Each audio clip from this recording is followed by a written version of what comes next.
गोविंद की जिंदगी उस दिन टूट गई थी जब उसकी पत्नी उसे धोखा देकर चली गई और उसकी गोद में सिर्फ 2 साल का मासूम बच्चा रह गया, जिसे हर पल माँ की ममता की जरूरत थी। उसी मजबूरी और समाज के दबाव में गोविंद ने गौरी से शादी का फैसला किया। गौरी बाहर से शांत और सहमी हुई लगती थी, लेकिन उसके दिल के भीतर एक और ही दुनिया बसती थी। एक ऐसी दुनिया जहां कॉलेज के दिनों में शुरू हुई उसकी सच्ची मोहब्बत सांस ले रही थी। गौरी की मुलाकात आदित्य से कॉलेज की लाइब्रेरी में हुई थी, जहां किताबों के बीच पहली बार उनकी नजरें टकराई और वहीं नजरें धीरे धीरे दिल का रास्ता बन गई। बारिश में भीगते हुए कैंपस के रास्तों पर चलना, शाम को चाय के कप के साथ सपने बुनना और चुपचाप एक दूसरे की हथेलियों में अपनी उंगलियां समेट लेना, यही उनके रोमांटिक पलों की शुरुआत थी। आदित्य गौरी को सिर्फ देखता ही नहीं बल्कि समझता था। उसकी खामोशी भी पढ़ लेता था और उसकी आंखों में छिपे डर को भी महसूस कर लेता था। एक रात कॉलेज की छत पर तारों के नीचे आदित्य ने गौरी से कहा था कि चाहे हालात जैसे भी हों, वो उसे कभी अकेला नहीं छोड़ेगा। उसी पल गौरी ने महसूस किया कि ये रिश्ता किसी समझौते का नहीं बल्कि आत्मा का है। लेकिन जिंदगी ने उनके रास्ते आसान नहीं रखे। परिवार की जिम्मेदारियां और समाज का डर गौरी को गोविंद की ओर खींच लिया, जहां उससे एक मां बनने की उम्मीद की जा रही थी, न कि एक प्रेमिका बनने की। शादी के दिन जैसे जैसे समय पास आ रहा था, गौरी का दिल बोझिल होता जा रहा था। उसके भीतर एक सवाल लगातार गूंज रहा था, क्या वह पूरी जिंदगी किसी दर्द की भरपाई बनकर जी पाएगी? क्या वो उस बच्चे को माँ का प्यार दे पाएगी, जबकि उसका दिल किसी और के नाम से धड़कता है? उसी अधेड़ बुन में गौरी ने आखिरी बार आदित्य से मुलाकात की। आंखों में आंसू थे और दिल में डर, लेकिन आदित्य का हाथ थामते ही उसे हिम्मत मिल गई और वह उसी पल गोविंद को छोड़कर चली गई। ये फैसला आसान नहीं था, लेकिन सच्चा था। नई जिंदगी में गौरी और आदित्य को बहुत संघर्ष करना पड़ा। छोटा सा कमरा, सीमित पैसे और समाज की नजरों के बीच उनका प्यार जो रोज इम्तिहान ले रहा था। उसी बीच गौरी मां बनने वाली थी और ये खबर उनके लिए खुशी भी थी और चुनौती भी। कई रातें भूखे पेट गुजरी, कई बार अपमान सहना पड़ा, लेकिन आदित्य हर मुश्किल में गौरी के साथ खड़ा रहा। वो कहता था कि उनका बच्चा उनके प्यार की सबसे बड़ी जीत होगी। यही वो राज था जिसकी वजह से गौरी ने गोविंद को छोड़ा। गोविंद बुरा इंसान नहीं था, लेकिन वह गौरी से प्रेम नहीं बल्कि एक जिम्मेदारी चाहता था, जबकि गौरी किसी की जरूरत नहीं बल्कि किसी की मोहब्बत बनना चाहती थी। उसने मुश्किल रास्ता चुना, लेकिन वह रास्ता झूठ से नहीं बल्कि सच्चे प्यार से बना था, और उसी सच्चे प्यार ने उसे हर परिस्थिति से लड़ने की ताकत दी। बारात दरवाजे पर खड़ी थी, उसी पल गौरी आदित्य के साथ भाग चुकी थी। घर में ऐसा सन्नाटा, शोक छा गया मानो किसी ने एक साथ कई चिराग बुझा दिए हों। अभी 3 महीने पहले ही तो गौरी के भाई पवन की मृत्यु हुई थी और आज उसी घर की बेटी भी उस आंगन को छोड़कर चली गई थी। माँ के दिल पर यह दोहरा घात था। एक ओर बेटे की चिता की राख ठंडी भी नहीं हुई थी, दूसरी ओर बेटी की विदाई बदनामी के साथ हो गई थी। बिरादरी और इज्जत का बोझ माँ की सांसों पर भारी पड़ने लगा तो उसने अपनी विधवा बहू चंदा की शादी गोविंद से कराने का कठोर निर्णय ले लिया। गोविंद भी इस विवाह के लिए असामान्य रूप से जोर देने लगा। उसके मन में अचानक क्या आया, ये उसकी माँ भी नहीं समझ पाई, पर यह उतावलापन किसी गहरे राज से जुड़ा था जिसे वह किसी को बताना भी नहीं चाहता था। मजबूरी में चंदा को यह रिश्ता स्वीकार करना पड़ा। अपने मृत पति पवन की इज्जत और सास के मान के लिए उसने वह कड़वा घूंट भी पी लिया और मंडप में आकर बैठ गई। उसके लिए वो मंडप विवाह का नहीं बल्कि चिता का रूप ले चुका था, क्योंकि उसका हृदय अब भी पवन की स्मृतियों में बंधा हुआ था और हर मंत्र उसके भीतर एक नया घाव खोल रहा था। उधर गौरी और आदित्य भाग तो गए थे, लेकिन उनके पास ठहरने को छत नहीं थी। आदित्य के माता पिता ने इस विवाह को अपमान मानकर उसे घर से निकाल दिया था और आधी रात तक दोनों बिना पैसे बिना सहारे सड़कों पर भटकते रहे। कोर्ट में शादी हो चुकी थी, पर जीवन की असली परीक्षा अब शुरू हुई थी। गौरी के पास बचे थोड़े से पैसे खत्म हो चुके थे और आदित्य का हाथ खाली थे, अतः सड़क किनारे गरीबों की झोपड़ी में उन्होंने रात गुजारी और सुबह होते ही गौरी ने अपने जेवर बेचकर सबसे पहले एक छोटा सा किराए का मकान लिया। उसी दिन खाने पीने का इंतजाम भी हुआ। तीसरे दिन सामने की फैक्ट्री में आदित्य को काम मिल गया। गौरी भी उसके साथ कंधे से कंधा मिलाकर मेहनत करने लगी। दोनों पूरे दिन दाल पैकिंग करते, थकान से टूटे शरीर लेकर घर लौटते और बिना किसी शिकायत के एक दूसरे के पास सुकून खोज लेते। आज उनको सोते सोते काफी देर हो गई थी। रात के 4 बजे गौरी की आंख खुली और उसे याद आया, अरे हमने तो अभी तक सुहाग रात भी नहीं मनाई। वह तुरंत आदित्य के होठों से चिपके उसे किस करती। आदित्य के जैसे ही आंख खुली, वह उसके होठों पर बुरी तरह से चिपका था और धीरे धीरे गर्दन से होता हुआ उसके ब्यूटी बोन तक पहुंचा था। गौरी अब सिसकियां ले रही थी और कुछ ही देर में गौरी की मंदी मंदी चीखों की आवाज आने लगी थी। आदित्य भी उसे बड़ी प्यार से समेट रहा था। वह बहुत सुकून महसूस कर रहे थे उस प्यार में। हाँ, इस प्यार के लिए उन्होंने अपनों को छोड़ दिया था। गौरी तो अपनी माँ को पूरा गम में डुबोकर घर से भाग आई थी, लेकिन ये ना करते तो उनकी जिंदगी में कभी प्यार नसीब न होता, क्योंकि आदित्य और गौरी एक दूसरे से बहुत मोहब्बत करते थे। वह शायद अपने लिए किसी और का चुनाव नहीं कर सकते थे और उन दोनों ने सबको रोता बिलखता छोड़ अपने सच्चे प्रेम के लिए इस संघर्ष पर उतर आए थे और रोज ही उन्हें ये संघर्ष करना पड़ता था, लेकिन वे दोनों तसल्ली में थे। उन लोगों ने अपनी पिछली दुनिया को बिल्कुल भुला दिया था। उधर मंडप में बैठी चंदा अपने भीतर अकेले ही टूट रही थी। उसके चेहरे पर शांति थी, पर आंखों से मोतियों की तरह आंसू बह रहे थे। वह अपने भाग्य से नहीं बल्कि अपने दिल से लड़ रही थी। ये पीड़ा वही जानती थी जो बिना प्रेम के विवाह की आग में जल रही थी। ये कैसी शादी थी। अभी वह अपने गम से ही नहीं निकल पाई थी और आज जो कुछ उसके साथ हो गया था, वह उसी सदमे में पड़ी पड़ी अपने ससुराल पहुंच गई थी। और जब यहाँ आई तो उससे भी ज्यादा बुरा हाल था। गोविंदा का 3 साल का बेटा दौड़ता हुआ अपनी माँ समझकर उसके गोद में बैठ गया था। माँ, तुम कहाँ चली गई थी? वह अपनी तोतली जुबान से न जाने क्या क्या बता रहा था। उधर गोविंदा भी खड़ा खड़ा उसे निहारे जा रहा था। वह समझ ही नहीं पा रही थी कि उसके साथ ये सब क्या हो रहा है। चंदा की पहली शादी उसके पसंद से हुई थी। वह अपने पति पवन को बहुत चाहती थी। पवन उनके पड़ोस में ही ट्यूशन पढ़ने आता था, जहां पर चंदा भी ट्यूशन पढ़ने आया करती थी और वहीं से उनकी मोहब्बत परवान चढ़ी थी और ये बात कहीं भी नहीं रुकी थी। पवन ने अपनी माँ को अपनी पसंद बता दी थी। उसकी माँ ने भी चंदा को पसंद कर लिया था और चटमंगनी पट ब्याह हो गई थी और ये दोनों बहुत ही खुश थे। और आज चंदा की सुहाग रात थी। ये दोनों बहुत एक्साइटेड थे क्योंकि वह कई बार एक दूसरे से मिल भी चुके थे, एक दूसरे के नजदीक आए थे, लेकिन कुछ हद तक नजदीकियां थी। वह सिर्फ एक दूसरे को किस कर चुके थे, लेकिन आज तो उनकी खूबसूरत रात थी जिसमें उनके सामने कोई पर्दा नहीं रहना था। अपनी पत्नी की तारीफ करते उसे काबू कर चुका था। वह भी पवन को बेहद पसंद करती थी। उन दोनों ने 7 जन्म निभाने की कसम खाई थी। अब उनका पहला जन्म शुरू हो चुका था। अब दोनों एक दूसरे की तारीफ करते नहीं थक रहे थे। एक दूसरे के बेहद करीब थे। एक दूसरे की सांसें एक दूसरे के अंदर जा रही थी। पवन चंदा के ज्वेलरी उतारते उसके कपड़ों पर आया था, जो कि चंदा ने खुद ही उसकी मदद कर दी थी। वह अपने लहंगे की डोरी को खुद ही खोल चुकी थी। बस पवन उसे धीरे धीरे सरकाते हुए उसे भी उतार चुका था। उसके बाद उसके ब्लाउज के जिप को खोलते उसकी धड़कनों में समा गया था। चंदा बेहद तेज सिसकियां ले रही थी और आहें भर रही थी। चंदा को बिस्तर पर सुलाते हुए उसे पूरा चूमते बेकाबू कर चुका था। चंदा बड़ी तेज अपने जिस्म वाइब्रेट महसूस कर रही थी और आहें और सिसकियों से पूरा कमरा गूंजा था।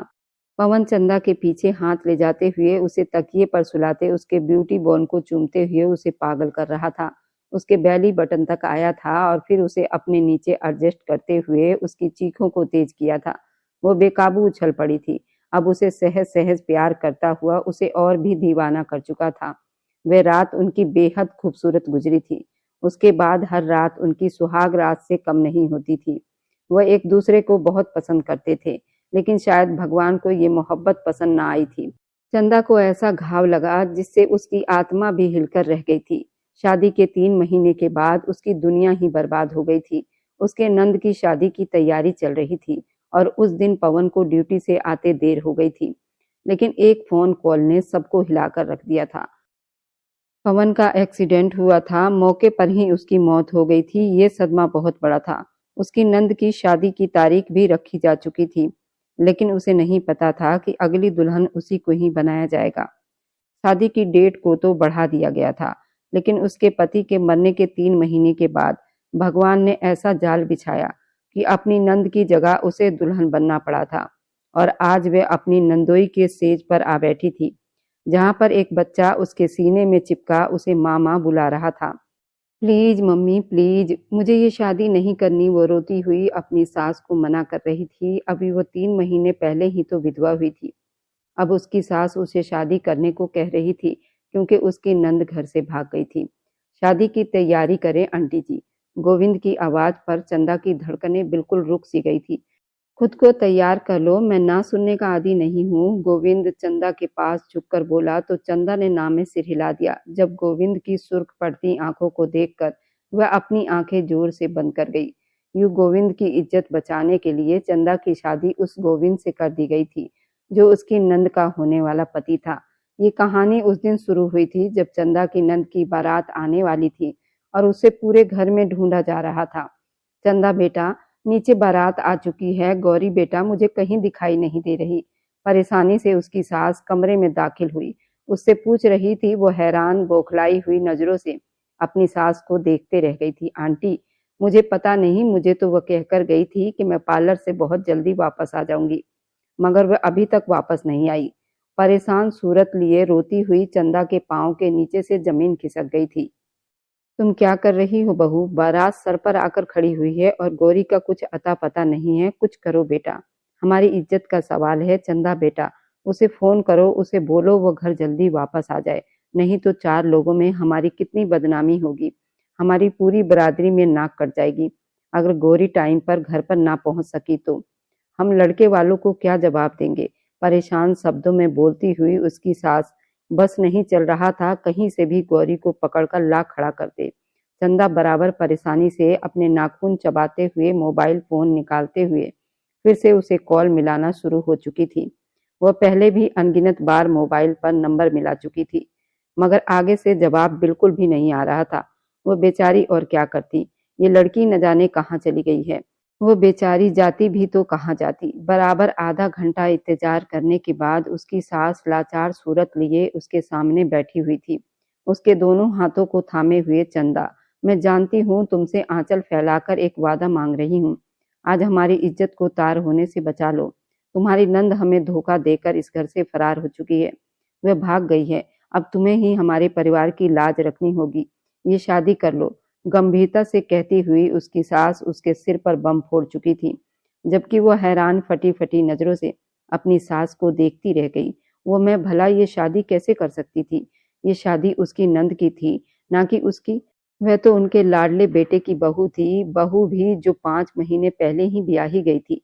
वह इतनी जल्दी शादी कैसे कर सकती थी? आप क्या कह रही हैं माँ जी? ये शब्द उसके गले से फटी फटी आवाज में बाहर निकल रहे थे, मगर उसकी सास उसके सामने अपने हाथ पैर जोड़कर अपने आंचल को फैलाए उसे बिनती भरे नजरों से देखे जा रही थी। हमारी इज्जत की लाज रख लो बेटा। मैं तुमसे बस यही कह सकती हूँ, मेरा बेटा मर गया है। तुमने वापस अपने माँ बाप के घर जाने से भी मना कर दिया था। मैं तुम्हें सारी जिंदगी रखने को भी तैयार थी, मगर अब बात हमारी इज्जत पर आन पड़ी है। हमारी इज्जत बचा लो। दुख भरे शब्दों में बोलती हुई उसकी सास झुकते हुए उसके पैरों में बैठ गई और रोने लगी थी। जब वो करंट खाकर खड़ी होती हुई 2 कदम पीछे हो चुकी थी, उसका दिल जोरों से धड़कते हुए बाहर आने को बेताब बैठा था। उसे ऐसी किसी भी चीज की उम्मीद बिल्कुल भी नहीं हो सकती थी। हैरानी से बस सोचती चली जा रही थी। बेकाबू आंखों से आंसू बह निकले थे। माँ जी, मुझे मजबूर मत करो, ये शादी नहीं करनी।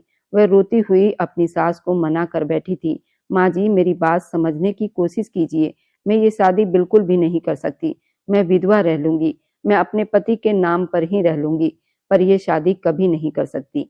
आप जाकर उन लोगों से मना कर दो। बहते आंसुओं के साथ कहती हुई वह वहां से जाने के लिए 2 कदम आगे बढ़ गई थी, जब अचानक दरवाजा खुलता हुआ देखकर वह उस तरफ देखती चली गई थी, जहां से एक लंबा चौड़ा आदमी शर्ट के साथ आ खड़ा हुआ था। उसकी सुर्ख छलकती आंखों को देखते चंदा ने बेकाबू अपने कदम पीछे खींच लिए थे और अपना मुंह उस ओर मोड़ चुकी थी। ये तो गोविंद था, उसकी नंद का होने वाला पति। शादी की तैयारी करो आंटी जी। गोविंद की आवाज पर चंदा की धड़कनें बिल्कुल सुन हो गई थी। बेकाबू आंसू तेजी से आंखों से बह निकले थे। तभी कदम कदम चलते हुए वह आदमी चंदा के नजदीक आ गया था। खुद को तैयार कर लो, मैं इनकार सुनने का आदी बिल्कुल भी नहीं हूँ। गोविंद चंदा के करीब झुककर बोला तो चंदा ने ना में सिर हिलाना शुरू कर दिया। गोविंद की सुर्ख पड़ती आंखें देखकर वह अपनी आंखें जोर से बंद कर गई थी।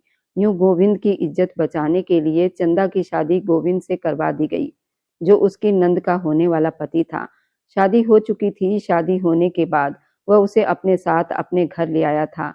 कुछ ही देर पहले वह चंदा से गोविंद की पत्नी बन चुकी थी। अचानक ही उसकी जिंदगी ने इतना बड़ा मोड़ लिया था। वह चकरा कर रह गई थी, जैसे अभी वह गौरी की जगह खुद उस कमरे में मौजूद थी। वह कमरा भी अपने मालिक की तरह सिर पर जैसे नाच रहा हो। यहाँ देखकर भी नहीं लग रहा था कि कहीं से नई दुल्हन के आने पर इसे तैयार किया गया हो। वह ऐसे ही था, बिल्कुल ठंडा पड़ा हुआ था, बिल्कुल उसके मालिक की तरह। अपने होठों को चबाते हुए आगे बढ़ते हुए उसने अपने कमजोर जिस्म को बिस्तर पर पटक लिया। उंगलियां चबाते हुए अब वो अपनी आने वाली जिंदगी के बारे में सोचती चली जा रही थी। न जाने उस आदमी के साथ उसकी जिंदगी अब कैसी बीतने वाली थी। बैठी क्यों हो? आप चेंज कर लो कपड़े। चेंज करने के बाद जाकर फ्रेश हो जाओ और लेट जाओ। वो परेशान हो रहा था। तब तक मैं चेंज करके आ जाता हूँ। वो गंभीर शब्दों में उसे बिस्तर पर बैठा देखकर अपनी पैंट की पॉकेट में दोनों हाथ डालते हुए ठहरे हुए शब्दों में समझाकर चला गया था। चंदा गंभीरता से बस सामने मौजूद उस इंसान का चेहरा देखती चली जा रही थी।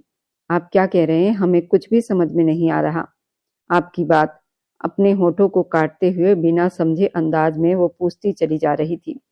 उसकी बात पर गोविंद के माथे पर बल पड़ गए थे। मैंने आपसे कहा उठकर चेंज कर लो और मेरे बेटे हरी को देख लो। अब आप इस घर में आ गई हैं तो आपकी जिम्मेदारी बनती है। ये मत भूलिए कि गौरी से शादी करने की शर्त भी मैंने यही रखी थी। वह यहाँ मेरे बेटे की माँ बनकर आएगी।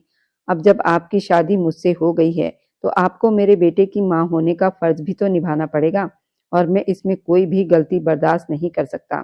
गंभीर शब्दों में आंखों में देखकर कहता हुआ वह ड्रेसिंग रूम की तरफ बढ़ गया था। चंदा तो अपने होंठ काटते हुए रह गई थी। वह तो भूल ही चुकी थी कि शायद यही वजह थी कि गौरी यहाँ से भाग चुकी थी, क्योंकि उसे एक बच्चे के बाप से शादी बिल्कुल भी नहीं करनी थी। खैर उसके लिए यही अच्छा था कि गोविंद उससे हमेशा दूर ही रहता था और सिर्फ अपने बेटे हरि की जिम्मेदारी उसके सर पर डाली थी। वह उस जिम्मेदारी को बखूबी निभा रही थी। सोते जागते बाथरूम में बंद होकर ड्रेसिंग टेबल के उस पार गोविंद उसके होठों को सूखते देख गहरी सांस भर लेता था। वह आखिर अपने अंदर मचलते हुए दिल को कैसे समझाता। सब कुछ अजीब सा हो गया था और न जाने जिंदगी कब वापस अपने रास्ते पर आती। प्यारा सा बच्चा हरी अब करीब 4 साल का हो गया था। बिल्कुल अपने पिता जैसा दिखता था। वह बच्चा दूसरा गोविंद था। उसे अपने कमरे में दाखिल होते देखकर चमकती हुई आंखों के साथ खड़ा हो चुका था। फिर वो हुआ था जो चंदा ने अपने सपने में भी नहीं सोचा था। वह बच्चा अपने नन्हे नन्हे कदमों से भागते हुए जाकर उसकी टांगों से लिपट गया था। मम्मी मम्मी कहता हुआ नन्हे नन्हे हाथों से उसे थामते हुए हरी अपने प्यारे प्यारे होठों से उसके होठों को चूम रहा था। तोतली शब्द निकाल चुका था। वह तो जहां की तहां बिल्कुल सुन रह गई थी। उसके पीछे आता गोविंद अपनी जगह पर रुक सा गया था। दिल एक पल के लिए धड़कना भूल चुका था। जिस चीज का डर था वही हो रहा था, मगर वह उस चीज को रोक भी नहीं सकता था। तभी चंदा झुकते ही उस प्यारे से बच्चे को उठाकर अपने बाजुओं में भर लिया करती थी। उसके नन्हे नन्हे गालों को चूमते हुए उसे अपने अंदर भींच लिया करती थी, मानो जैसे बाहर आ गई हो। अपनी पहली शादी में औलाद का सुख नहीं देख पाई थी, मगर ये बच्चा अपने अंदर न जाने कैसी कशिश लिए बैठा था कि पहले ही नजर में उसे देखते ही चंदा का दिल उसके लिए मचल उठा था। प्यारा सा बच्चा हल्की आवाज और तोतली जुबान में उसे बुलाता हुआ मुस्कुराया करता था। वह उस बच्चे को देखते ही रह गई थी। उसे यूं महसूस हो रहा था जैसे उसने अपनी ही औलाद को थाम लिया हो। हरी मुस्कुराते हुए चंदा के जिस्म से लिपट चुका था। पहली बार बच्चे का यूं लिपटना उसे अलग ही एहसास करवा रहा था। उसे भी महसूस हो रहा था, मगर वो बच्चा था, उसे क्या मालूम, शायद वह भी माँ के प्यार के लिए तरस रहा था। और अब जब उसे कोई औरत दिखाई दी थी तो वह यूं ही अपनी माँ समझते हुए उससे लिपट गया था। छोटा सा बच्चा क्या जानता था। मुस्कुराते हुए वह सोचती चली गई, जबकि गोविंद उन दोनों के ठीक पीछे मौजूद लाल आंखों से उन दोनों को देखता रह गया, अपने हाथों की मुट्ठियां बंद करते हुए अपने सुन पड़े चेहरे पर काबू पाने की कोशिश कर रहा था। तभी एक ही झटके में आगे बढ़ते हुए वह हरी को उसके बाजुओं से भर चुका था। तुम जाकर उसके लिए दूध बना दो। ठहरे हुए शब्दों में बोलता गोविंद उसे लिए बिस्तर की तरफ बढ़ गया था। उसकी आंखें शब्दों से नम पड़ गई थी, जबकि हरी तो अपनी उस माँ से अलग होने पर अपनी आंखें मटकाते हुए रोने की कोशिश कर रहा था, जिस पर गोविंद झुंझलाते हुए उसे देखते चला गया। हरी, चुप हो जाओ, देखो पापा आ गए हैं ना। उसे चुप करवाने की हालत में बिजी गोविंद झुंझलाहट महसूस कर रहा था। चंदा बच्चे का बिलखता देखते हुए अपने ऊपर सब्र किए हुए थी, मगर ज्यादा देर ये सब्र टिक न सका था। जब एक ही झटके में आगे बढ़ते हुए गोविंद के गोद से हरि को बहुत ही आराम से लेते हुए वह उसे अपने सीने से चिपका चुकी थी। बस मेरा बच्चा, माँ आ गई है ना, अब आपको रोने की कोई जरूरत नहीं। हल्का हल्का सा उसे थपथपाते हुए यहाँ से वहां टहलने लगी। हरि को चुप करवाने की कोशिश कर रही थी। रोता हुआ हरि उसकी गोद में आते ही जल्दी से चुप हो चुका था। उसकी गर्दन में मुंह छुपाए गहरी गहरी सांसें भरते हुए उसकी आंखों के आंसू भी काफी हद तक थम चुके थे, जिसे देखते हुए गोविंद अपने हाथों की मुठ्ठियां भींच कर रह गया। अपना गला सुखाते हुए वह उन दोनों को देखते रह गया था। बेबसी से वह अपने बेटे को नहीं समझ सका, वह अपने दिल को भी नहीं समझ सका था। तभी उठते हुए चुपचाप वहां से उठकर अपने बेटे के लिए दूध तैयार करने लगा।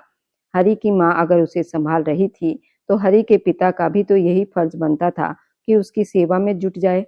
जबकि चंदा तो चुपचाप उन दोनों बाप बेटे को देखती चली जा रही थी, जिसके तेवर बदलते दिखाई दे रहे थे। दूध पीते ही हरि कुछ ही देर में सो चुका था। चंदा तो उसके साथ ही बेड पर मौजूद उसे चुप करवाते हुए मोहब्बत भरी नजरों से देख रही थी, जिस पर गोविंद सोफे पर बैठा हुआ झुंझलाया दिखाई दे रहा था। अब वह सो गया। उठो, सोने के लिए कमरे में जाओ। झुंझलाती हुई उसके आवाज पर जलती हुई चंदा अपने होंठ दोबारा कुचल कर रह गई। शायद गोविंद अपने बेटे को लेकर थोड़ा सीरियस हो जाता था। ठीक है, मैं चली जाती हूँ, मगर हरी रात को फिर से उठ गया तो? ऐसा करते हैं, मैं यहीं रह जाती हूँ। जितना गोविंद ने उसे तंग किया था, कुछ तंग करने की बारी अब चंदा की भी तो बनती थी। तभी उसे और ज्यादा जलाते हुए वो बोली थी। बोलने के साथ साथ वो बिस्तर पर फैल भी चुकी थी, जिसे देखते हुए गोविंद की मुट्ठियां जोर से बंद हो गई थी। बिल्कुल भी नहीं, तुम उठो यहाँ से, जल्दी जाकर अपने कमरे में सो जाओ, नहीं तो अच्छा नहीं होगा। ये बोलता हुआ वह वहां से उठ खड़ा हुआ, जबकि चंदा उसे देखते हुए अपने कंधे उचकाकर रह गई थी। ऐसा है तो ऐसा ही सही। वह चुपचाप उठते हुए अपने कमरे की तरफ बढ़ गई थी। अपने कपड़े तो उसने पहले ही चेंज कर लिए थे। सोने के लिए बिस्तर पर लेट गई। उसे यूं सोता देखकर गोविंद अपने होंठ भींच कर रह गया था। अब आपके साथ क्या समस्या है? क्या अब हम आपके बिस्तर पर भी नहीं सो सकते? अगर ऐसा है तो अभी हरि के कमरे में चली जाती हूँ, हम वहां सो लेंगे, मगर हम सोफे पर नहीं सोने वाले। गंभीर शब्दों में बोलती हुई वे अपना मुंह पलट चुकी थी। गोविंद अपने होंठ भींच कर रह गया। वह उसे हरि के कमरे में तो बिल्कुल भी नहीं जाने दे सकता था। तभी करवट भरते हुए आगे बढ़कर अपने साइड पर लेट चुका था। लाइट ऑफ कर दो, मुझे रोशनी में सोने की बिल्कुल भी आदत नहीं। गंभीर शब्दों में उसकी आवाज कमरे में उभरी थी, जिसे सुन गोविंद गहरी सांस भरते हुए अपने ऊपर काबू करके रह गया था। ऐसा है तो फिर ऐसा ही सही। लाइट ऑफ करते हुए वह सोने के लिए आंखें बंद कर चुका था, जबकि दिल में अभी भी कुछ कशिश डूबती हुई महसूस हो रही थी। सुबह उसकी आंख अपने आसपास मजबूती से बंधे हुए बाजू पर खुली थी।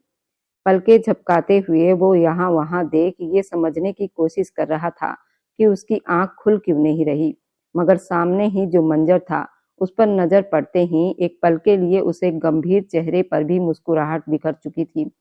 चंदा उसके कंधे पर सिर रखे हुए अपने जिस्म का आधा बोझ उसके ऊपर डाले बेफिक्री से सो रही थी। दूसरी तरफ हरी उसके चेहरे की तरफ अपनी बड़ी बड़ी आंखों से देखते हुए मुस्कुरा रहा था। एक बाजू चंदा की कमर पर बंधा हुआ था, दूसरा बाजू हरी के गर्दन पर फैला हुआ था। दोनों को अपने बाजुओं में समेटे हुए उसके होंठ गहरी मुस्कान में ढीले पड़ गए थे। पापा की जान, सुबह सुबह यहाँ क्या कर रहे हो? मुस्कुराते हुए हरी से पूछते। वह उसके बालों में हाथ फेर चुका था, जबकि दूसरी नजर सोई हुई चंदा पर भी डाली थी। वह किस तरह खूबसूरत लग रही थी, ये कोई उससे पूछता। नींद में ही वह उसका दिल लूटती चली जा रही थी, जबकि गोविंद तो बस एक टक उसकी तरफ देखता ही चला जा रहा था। इसका दूसरा भाग बहुत दिलचस्प रहने वाला है। क्या गोविंद और चंदा एक ही छत के नीचे रहते हुए भी एक दूसरे से अनजान बने रहेंगे? इन दोनों के दिलों में तूफान है, लेकिन जुबान पर खामोशी। सवाल यही है, क्या ये दोनों कभी करीब आ पाएंगे या फिर यही दूरी हमेशा की किस्मत बनकर रह जाएगी? गोविंद की झिझक सिर्फ संकोच नहीं थी, वह टूटे भरोसे की परछाई थी जिसे उसकी पहली पत्नी छोड़ गई थी, वह भी 2 साल के मासूम बच्चे के साथ। और यही टीस उसे हर रिश्ते से डराती थी। आखिर वह क्यों गई थी? क्या गोविंद की चुप्पी उसकी सबसे बड़ी गलती थी, या फिर उसकी पत्नी का कोई छुपा हुआ सच था जिसे उसने कभी बताया ही नहीं था? क्या वह पहले से ही किसी और की थी, या हालात ने उसे मजबूर कर दिया था? और क्या गोविंद ने बिना सवाल किए खुद को ही दोषी मान लिया था? चंदा, जो खुद विधवा होकर समाज की नजरों से टूटी हुई थी, गोविंद की आंखों में वही दर्द देखी थी जो उसके अपने दिल में पल रहा था। फिर भी वह एक कदम आगे बढ़ाने से डरती थी, क्योंकि उसे लगता था कि वही किसी और की अधूरी कहानी में जबरदस्ती पूरी होने की कोशिश तो नहीं। इन दोनों की शादी क्यों मजबूरी बनी? किसने ये फैसला लिया, और किसकी गलती ने दोनों जिंदगियों को ऐसे मोड़ पर लाकर खड़ा किया जहां साथ होते हुए भी साथ होना सबसे मुश्किल काम था? ये सब अभी धुंध में छुपा हुआ है। गोविंद के मन में पत्नी को छोड़ जाने का सच आज भी एक बंद दरवाजे की तरह है, और चंदा के दिल में एक ऐसा सवाल है जिसका जवाब मिलने से उसकी पूरी जिंदगी बदल सकती है। क्या वह सच सामने आएगा? क्या गोविंद अपने डर से बाहर निकल पाएगा, और या चंदा सिर्फ एक समझौता बनकर रह जाएगी, या फिर एक नई मोहब्बत की शुरुआत बनेगी, या फिर आने वाली कहानी दूसरे भाग का गहरा रहस्य के साथ सामने आएगा? इसलिए इस कहानी को मिस ना करें, और मेरी वीडियो जहां कहीं से भी आप लोग देखते हैं, कमेंट में शहर और राज्य का नाम जरूर बताइए। मुझे आप लोगों को कमेंट पढ़ने में बहुत आनंद आता है, और उन सभी का मैं बहुत बहुत धन्यवाद करना चाहती हूँ जो लोग मेरी वीडियो को देखते हैं, लाइक करते हैं और शेयर करते हैं। अगर आपको आज की कहानी पसंद आई है तो वीडियो को जरूर लाइक कीजिएगा, और अपने दोस्तों के साथ शेयर भी कीजिएगा। और हाँ, अगर आपने अभी तक हमारे चैनल को सब्सक्राइब नहीं किया है तो जरूर सब्सक्राइब कर लें। मिलते हैं हम अपनी कल की एक और नई दिलचस्प कहानी के साथ। मुझ पर सदा अपना प्यार और स्नेह बनाए रखें। सभी को मेरा प्यार भरा नमस्कार दोस्तों। खुश रहें, स्वस्थ रहें, मस्त रहें।